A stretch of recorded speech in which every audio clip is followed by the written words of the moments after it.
Good afternoon. We are here today from Roshni Media with Lori Matsukawa.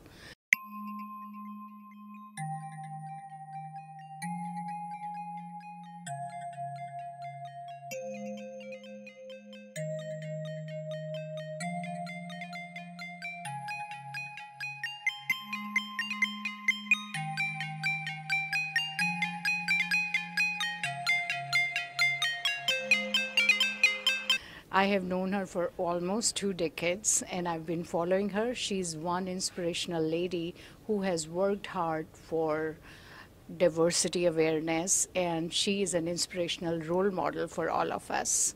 So today we'll try to learn a little bit about her story and also about her as a Roshni inspirational person. Welcome to Roshni, Lori. How are you? I am very good, and I'm so glad that you agreed to talk with me because I really want to offer some encouraging words to women, especially women of color, because there is a place for them here in the industry, in the broadcast industry. I want to encourage people to express themselves, to tell their stories in broadcast, on media, on all platforms, because we have to hear their stories. Yes.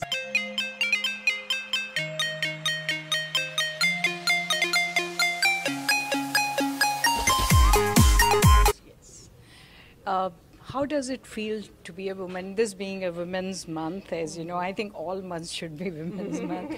This being March, how do you see women in the news media?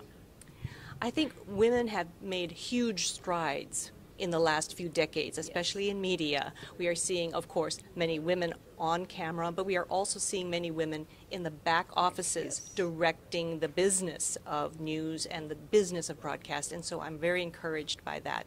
Not enough women back there, but slowly I see the numbers improving. Yeah. So I'm going to ask you a few questions that everybody wants to know a little bit about you.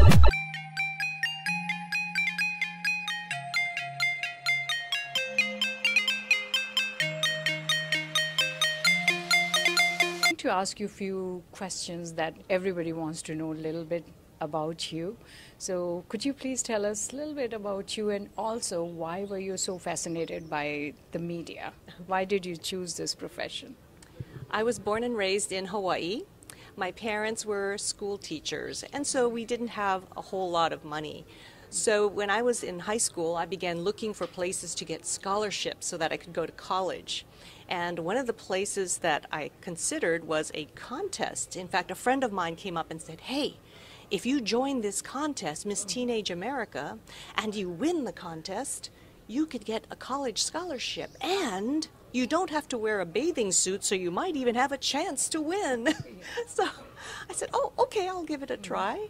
And so I went to the Miss Teenage America pageant, and they judge you on your knowledge of current events, talent, and poise and personality, how well you can answer questions. Yes.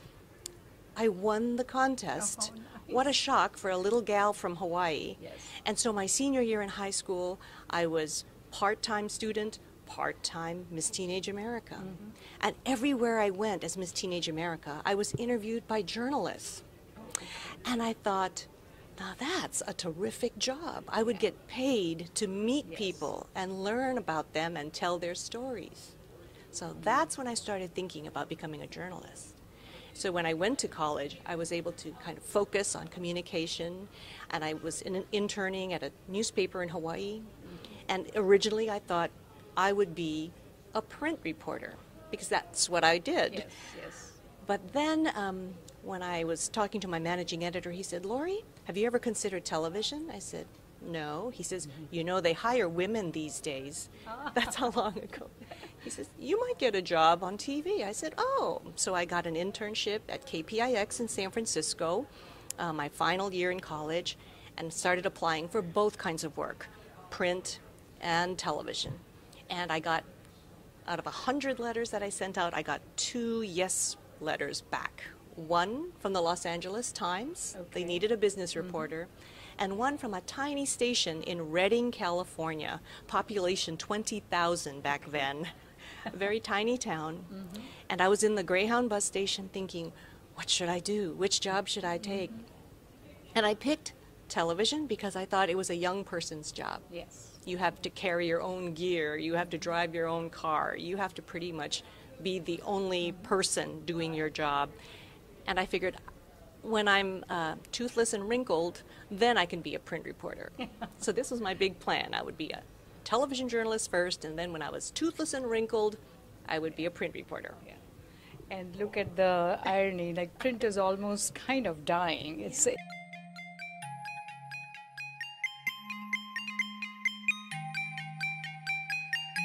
your opinion, as you know, Roshni Media is all about creating global diversity. So what would be your thoughts on a need for one world or a need for diversity globally?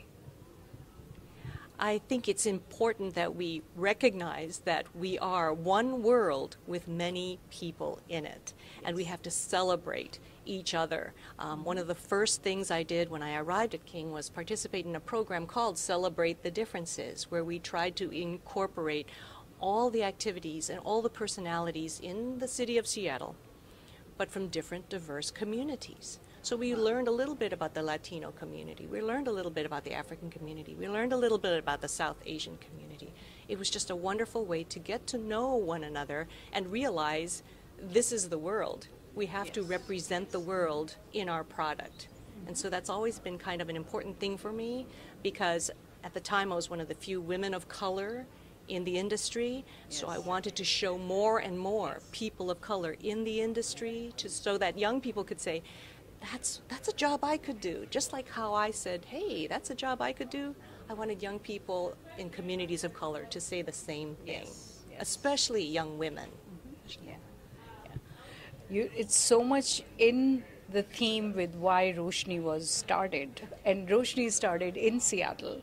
So I was here teaching creative writing, and I really thought there was a need for people to understand information or role models from all walks of life, and that's where I started compiling these inspirational stories from all walks of life for Roshni. And today, obviously,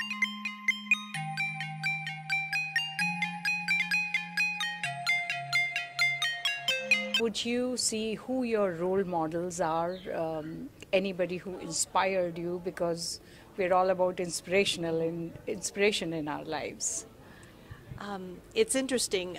The people that come to mind in my life were not journalists at all. Yeah. One of them was my piano teacher, who was so encouraging, who said, you can do anything that you put your mind to. Another teacher that was inspiring was my choir teacher. She was the one that actually took the choir out beyond the classroom walls and had us perform in public. Not just American songs, but Polynesian songs. Again, spreading the culture, sharing the culture. And so she was very inspiring because she thought it was the best thing in the world to do. And now when I look back, I think, yes, she was right. And the third person who inspired me was a businessman, a Caucasian businessman, who said, we don't have enough participation in the commerce, the business side. And so he was very much encouraging people of color, young children of color, to get interested in business and make a mark for yourself, you know, realize the American dream. Yes. So it's interesting that none of them were journalists, but all of them had the same message, which was to pursue your dream, to not be discouraged. And there was a coach who recently passed away at Pacific Lutheran University, Frosty Westering. His big thing was, make the big time where you are. And when you think about that, that's very important. Where you are right now is where you can make an impact. So do it. Just do it. Be brave. No fear. Those are the kinds of messages that I got from these people. And those are the messages you try to give out to the younger generation as well, right? What would be one of your most inspirational moment in your life? We call it Roshni moment, like light moment. Anything that you recall that became like a turning point of your life? Well, definitely the Miss Teenage America experience was a turning point because it pointed me toward journalism. But one of the most moving things just happened recently where there were 3 Northwest people who were being honored with the Medal of Freedom, the Presidential Medal of Freedom. Among them, a Native American activist, right? Yes. And among them an environmentalist, and among them a Japanese American who fought discrimination during World War II. Yes. So here was a chance to combine coverage of an important event featuring 3 individuals from different communities, presenting their stories, which are so fascinating and so interesting. Yes. And being at the White House was such a thrill for me. And it was kind of one of those stories where I just kind of jumped out of my chair and said, we have to go do this. Yes. And it was one of those moments where if the boss said no, I was going to fight to the finish. But of course, the boss said yes. Absolutely cover this story. And then to be in the same room with President Obama, our first African American president, raised in Hawaii.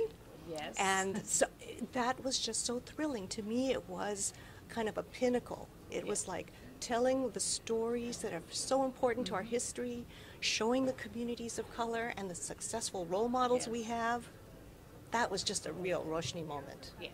Thank you. I'm standing in the White I know. House East Room, Yes. talking to.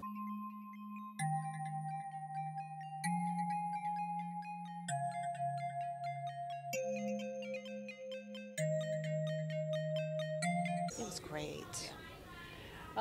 You being a woman and a role model, many young women obviously draw a lot of inspiration from you. So what would be your message to the young women from all walks, all communities? What would be your message to them, to our women? I have 2 favorite sayings. The first one is an old surfing motto, which says, no fear.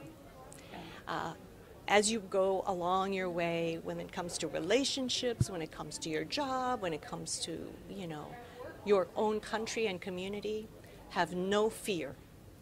Do what you need to do. Do what you want to do. Have no fear. Don't worry about the competition. Don't worry what people will say about you. If it's a right thing to do, it must be done. And who better to do it than you? The second thing, and excuse me because I am a storyteller. Yes. There was one of my favorite rides at Disneyland is the Dumbo ride. You know, Dumbo the elephant goes around in a circle. And on the Dumbo ride is a little saying. It says, believe and soar. And you know the story of Dumbo. He believed he could fly, and he could. Yeah. And so I would like to share that with other women. I would like to tell them to believe and soar. Because it is only if you truly believe something that you will put forth the effort and achieve it. And you will soar. Yes. Right? Look at you. Yeah. She believes, she soars. So there you go. Thank you so much. And thank you for being part of Roshni. Thank you. This is Lori Matsukawa. Thank you, Rashmee, Mani, and Roshni Media.